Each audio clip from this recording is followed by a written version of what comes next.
All right, guys, let's talk, man. Let's talk. So the way I'm going to do this is I usually do one video summing up all 10 matches, but seeing that today's Saturday, there's matches on Sunday and there's one on Monday, I have to talk about the games that I actually watched today, which are like 4 games. Newcastle Man City, the Chelsea Brighton game, the Arsenal Leicester, and the Liverpool Wolves. And these are very relevant teams. So after the games tomorrow, I'll come back and, talk about those games. Along with the games that I didn't watch, I'm going to watch the highlights and then I'll come back and, let you guys know my thoughts on those games. And in terms of the matches that I haven't seen and the highlights, let's just talk about, let's just run through the results really quick. I'm not going to do anything else but run through the results.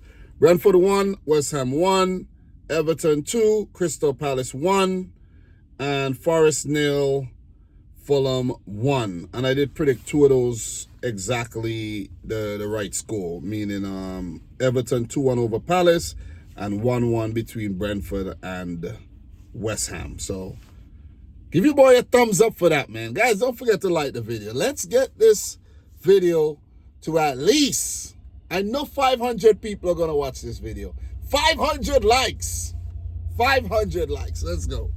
So I know a lot of people are going to come out for this one because, of course, you have City dropping points and the opposition fans absolutely love it. And I'm telling you, they have a field day when Man City drop points. Whether it's a draw or a loss, anything would suffice for the opposition fans because it doesn't happen very, very often. But as a Man City fan, I would like to say this. I'm happy we did not lose the game. Okay? It's still early in the season. I'm not stressed. Most teams start losing steam after Christmas anyways, and then is where Man City start picking up steam and start, shifting into gear. So I'm not really worried about that. I'm not worried. I know a lot of people are like, yeah, City drop points, but I'm not worried. So what we're going to do, we're going to actually talk about that one first. Let's talk about that game. Newcastle United 1, Manchester City 1. Joshko Vardiel in the 35th. Really good goal set up by Jack Grealish. And Joshko Vardiel, man, he's coming a very reliable player in terms of depending on him to score goals and his work rate in defense as well. And, what a player. And he's very young. He's very, very young. So potential, he has a very, very high ceiling there. Anthony Gordon, penalty in the 58th minute. Let's say took down by Edison. I think he went down very softly. Was looking for the contact and, went down. But I have to say it's poor defense from us, though. Very, very poor defense. It's how we get caught all the time. Ball played in behind, Gordon swiveling and getting in behind. And it's reminiscent of the game that I actually went to see between Manchester City and Liverpool, where Manuel Akanji got spun by Mo Salah. Liverpool won that game. So yeah, you know what I'm saying? It happens to us all the time, man. It's just something that just keeps happening, and cost us the freaking game. And I have to say, creatively, we weren't at our best. Obviously missing Rodri and Kevin De Bruyne in the middle of the field. Pep winning with the double pivot of Kovacic and Rico Lewis. Phil Foden was on the bench. Gundogan, I think Gundogan still, he's still trying to find that form that he had at City before he went to Barcelona. So that's going to take some time. So, Phil Foden is working his way back to full fitness. So in De Bruyne's absence, I'm not really complaining or finding any faults or anything. We just weren't good enough on the day, and you have to give a lot of credit to Eddie Howe's Newcastle because their work rate was top notch. They wanted a result out of the game. You got to give it up to Joel Linton and Bruno Guimaraes shot in the middle of the field.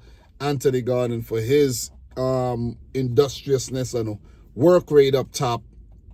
Jacob Murphy as well, he was very busy throughout the game, and their defense. And of course, Nick Pope. If it wasn't for Nick Pope, who knows? Who knows what the scoreline would have been? Pulled out some really good saves from Bernardo Silva's shot, Phil Foden's shot. So, a few more of the shots. Erling Haaland was kept quite quiet in the game. And it's just, we were lacking in the final third of the field, in my opinion. I don't think Jack Grealish did enough. I just don't think we take enough chances. You see what I'm saying? I don't think we shoot the ball enough from distance or cross the ball into the box. It's like we always want to walk it in. Shoot, cross the ball into the box. Who knows? They might head it back out to a player in space, and and if you watch the Chelsea game, and I'm like, what if we had Cole Palmer, who's willing to take shots from distance? What if we still had Palmer? I think that's what we lack. We need to do that more often, you know what I mean? Other teams do it to us, but we don't do it. Don't get me wrong. I'm not complaining. We've won the last 4 Premier League titles. But you have to look at the things that you did wrong when you lose or when you draw. You have to, you know what I mean? If you don't do that, you're not going to make any kind of progress. And I know Pep Guardiola is working on that. So, and we have to stop conceding these cheap goals, man. But kudos to Edison. I think he had a solid game, saving that shot from Joe Linton. And overall, the guys give their best effort, but the form is a bit worrying, though. 3 draws on the trot. Drawing to Arsenal, Inter Milan, and now to Newcastle. But all in all, 3 quality teams. So, not much to really complain about. I think Man City gets the job done against a team that they need to get the job done against. And, when they meet the tougher opponents, then we have a game on our hands, you see? And that's the way it should be.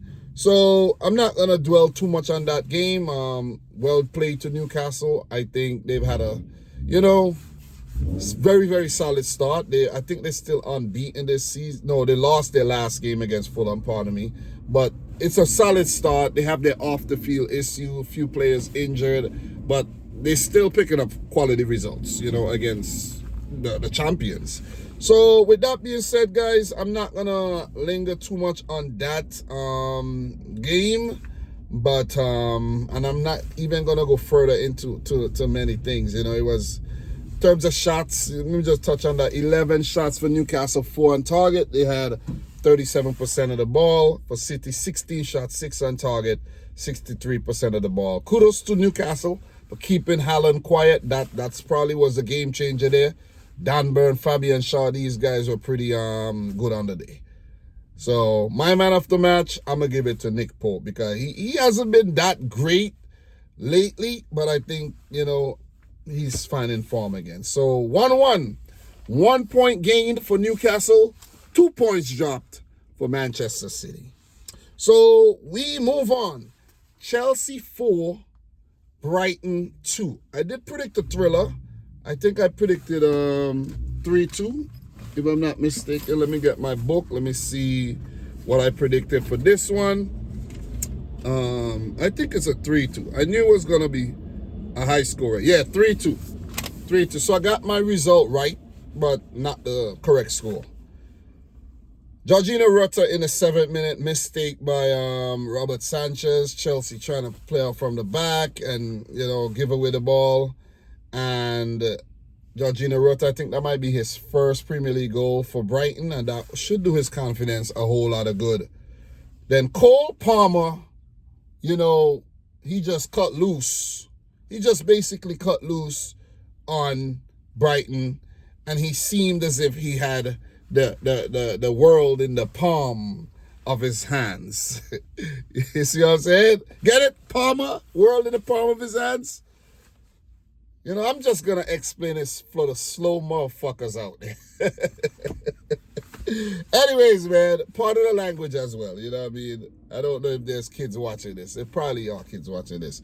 But Palmer, man, 21st minute, 28th minute, well, the 21st minute was, basically like a tap-in, 28th-minute penalty, well slotted away.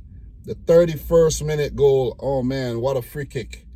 What a free kick. That could be contender for one of the goals of the season. And with Chelsea being 3-1 up, Baleba, he scored a really good goal there in the 34th minute. And then Palmer, that goal, man, that goal was ridiculous, man. This kid is nice. 41st minute goal to make it 4 first half goals. The first ever player in Premier League history to pull this off. Round of applause to Cole Palmer, man. Oh, man. I cannot believe, just watching him do these things, I cannot believe Manchester City let this guy go.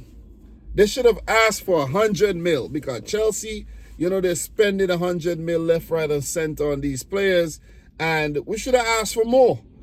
I think we let Cole Palmer go too easily. I don't know if there's a buyback clause in that deal, but if I was the people at Manchester City, I would put a freaking buyback clause in his freaking deal, his move to Chelsea, or sell-on clause or something like that. But I'll put in a buyback clause, seeing how young he is and the fact that he's become so prolific at Chelsea. I'll say, listen, you see that buyback clause? I would like to activate it. Cole, bro, I'm sorry I let you go, but we're going to improve your salary and we're going to get you back. But the thing is, with him playing this well at Chelsea, I don't know what his salary is like. If you know, let me know, but I don't really look into those things. But best believe, with this form that he's showing, Chelsea ought to, improve on that contract that he signed because he is a gem. Jesus Christ.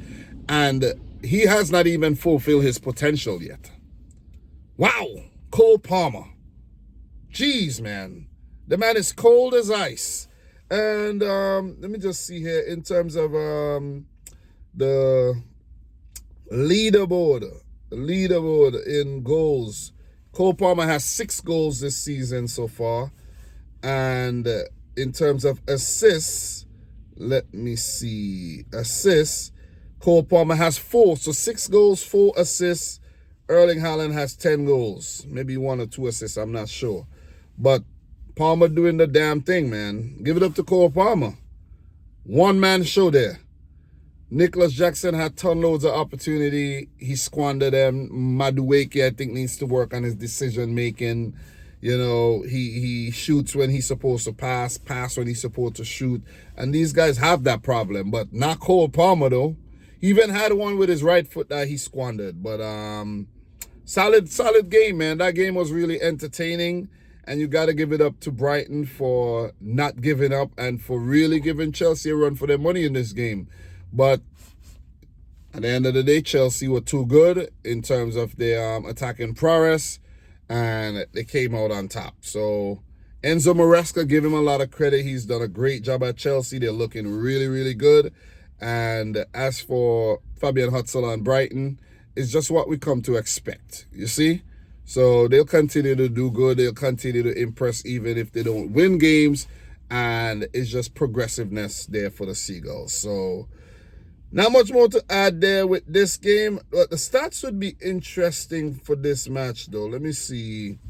Stats would definitely be interesting. Chelsea, 15 shots, 7 on target. Brighton, 15 shots, 5 on target. Brighton had 60% of the ball. This could have easily been a Brighton win. Mitoma looked good. Welbeck looked good in this match. They have a kid by the name of Kadioglu. Man, a lot of talent was on display today. And I must say this. Jadon Sancho played the game, and he's been starting the games, and I don't even know he's on the field. No disrespect, I'm not sending any shots to Jadon Sancho or nothing. Not because he left Man City and went to United and then he left United. I'm just saying, Jadon Sancho impact has not been felt, in my opinion. Maybe I'm wrong, but I'll have to go and see his personal stats for this game. But good game, man. Very, very good game. You see what I mean? Verbruggen, these guys made a lot of mistakes as well, trying to play out from the back. All in all, it was, a very, very good match. 4-2 to Chelsea. Remember, they played a game against Wolves, 6-2. So it's just blockbuster stuff from the Blues, man. So we're going to keep it moving. The next game, Arsenal, man. Arsenal 4, Leicester 2. And the scoreline does not tell the true nature of this game. I'll have to say, I have something to say, but I'm going to leave it for the Liverpool game. Though. I don't want to use it up for the Arsenal game. But 4-2, Leicester had Arsenal. Leicester could have actually walked away with a point here, which would have meant that Arsenal would have dropped 2 points.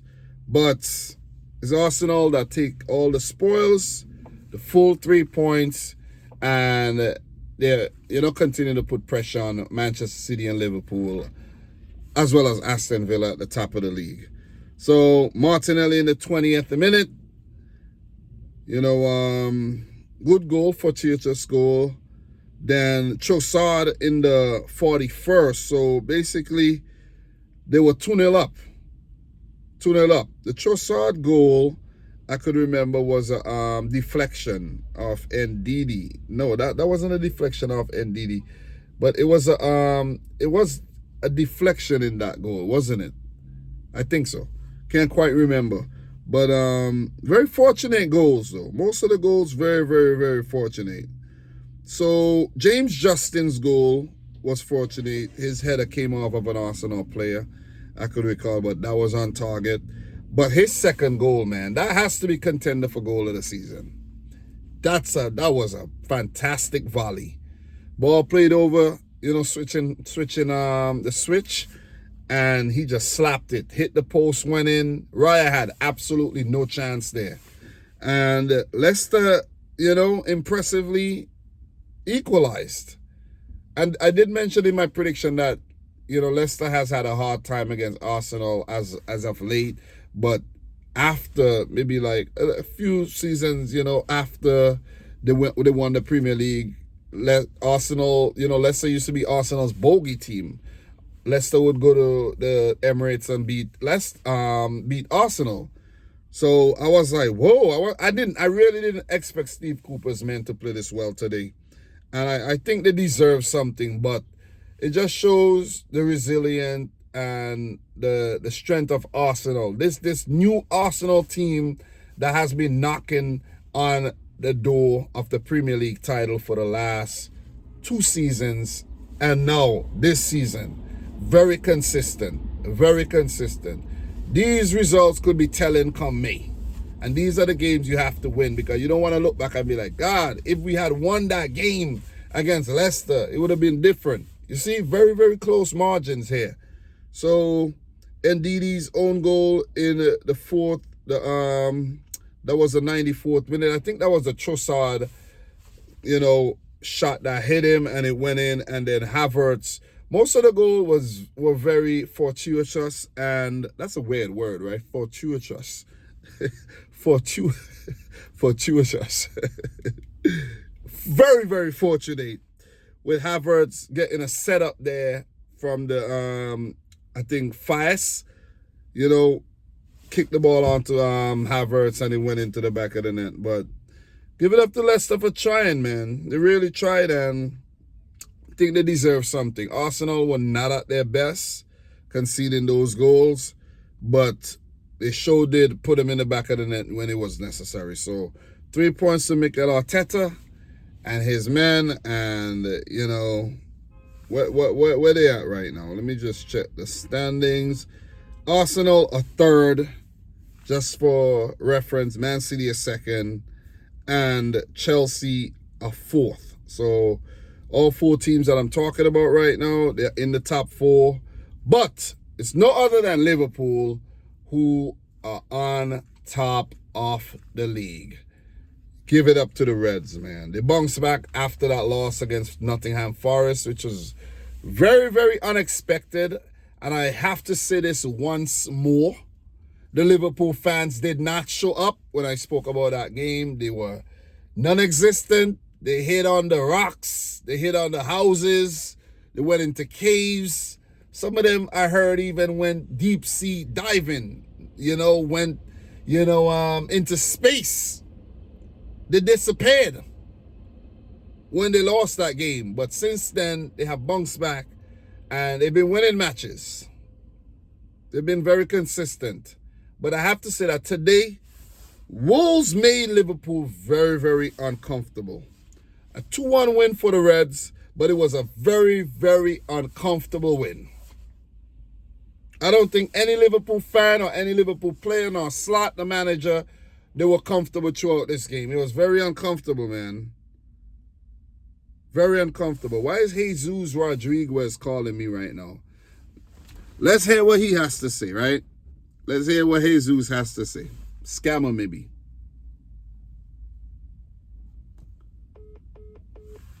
He ain't got nothing to say, man. See? Trying to interrupt my freaking, Premier League review here. But in this game, Ibrahima Konate in the 45th minute, extra time there. Second minute of extra time. Brilliant header to beat Johnston, who was, pretty good in goal to stop that close range shot from Szoboszlai, who I think should have scored though. I think Szoboszlai needs a bit more output. I keep saying that if Szoboszlai contributes more in terms of goals and assists, I think Liverpool will surely win the title. Let me say that. They will surely win the title. But even though Liverpool are on top of the table, Liverpool fans, don't get carried away. Please don't get carried away. Please, and I beg you, don't get carried away.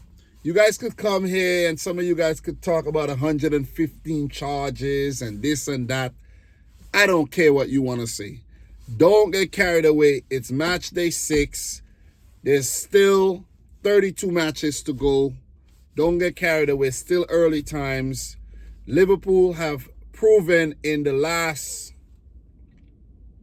about almost 34 years, 30-something years, that they are not capable of winning the Premier League consistently.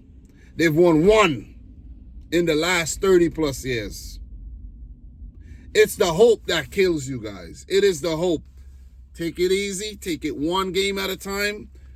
Slot has started his Liverpool career very, very nicely. Things are looking good. 5 wins and a loss in the first 6 matches, in comparison to a Wolves who's only picked up 1 point so far in their first 6. Gary O'Neill, he's in hot water right now. He can't even eat his dinner at night. You see what I'm saying? He don't even get horny for his wife no more. His mind is on survival. Take it easy, guys. Take it one game at a time. It was a very uncomfortable win here for Liverpool. So with that being said, Konate scoring the opening goal. Liverpool go to the halftime break 1-0. Right 8 Nori did score in the 56th minute. Very sloppy defending there from Ibrahima Konate. Not communicating well with the goalkeeper, trying to let the ball roll out. And kudos to Wolves. Ryan 8 Nori putting it in. 1-1. But I gotta criticize Wolves, man. They're not disciplined at all. They're not disciplined. You playing a team like Liverpool. You're at home. I know you're defensively frail right now. A lot of players out injured. Your team's backbone is basically non-existent.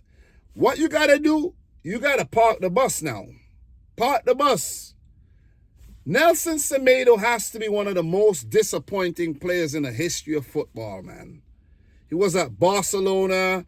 I remember when he used to play in the Portuguese league. Where we used to play for? Benfica? One of them Portuguese team, man. I can't even remember. It's been so long ago. And then he went to Barcelona. He was disappointing. Came to Wolves. And I think he's even been more disappointing at Wolves. He's had his moments. He has pace. But what does he add, man? I think he's more of an asset. Pulling down the player in the box. The player went down too easily. But pulling down the player in the box when it wasn't even necessary, giving away a penalty, after just equalizing. Very, very poor game management by Gary O'Neill and his men. Everybody got to be accountable for that. Everybody. And Salah, reliable from the penalty spot, put it away. 2-1 to Liverpool. The scores held.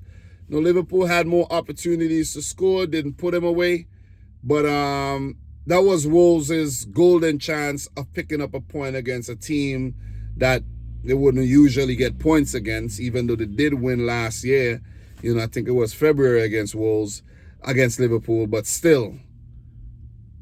Wolves look like they're going down, guys. I said that at the beginning of the season, and I think they might be going down. I think Gary O'Neill might get the sack too.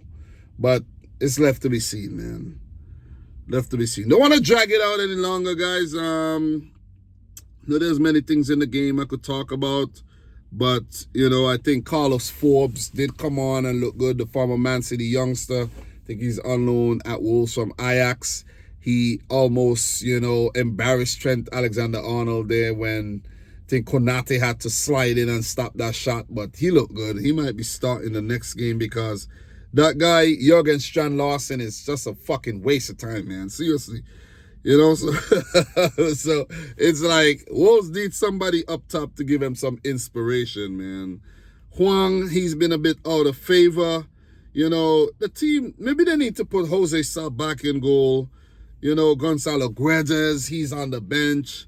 Pablo Sarabia. I think they need to start putting these guys in, man. Because these guys who's been getting the opportunities, they ain't doing a goddamn thing. So, with that being said, guys, that's my quick fire reaction of these 4 matches. You know, of match week 6 of the English Premier League.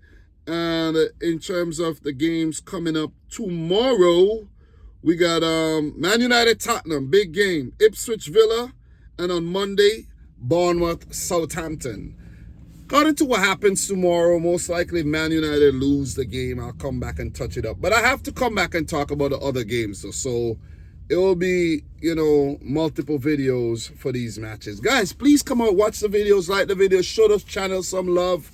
This ain't easy work. I'm taking my time to do this. It's a rainy day. I could be doing something else, but I'm taking the time to talk to you guys about the game we all love, the beautiful game of football, and my favorite league, the Premier League. Guys, thanks for watching. Let me know if I miss any major talking points down below. I'm your boy Dom. This is Dominic Rich FC. Until next time, peace out. Rich Squad. Peace. We talk, guys. We talk. See you soon.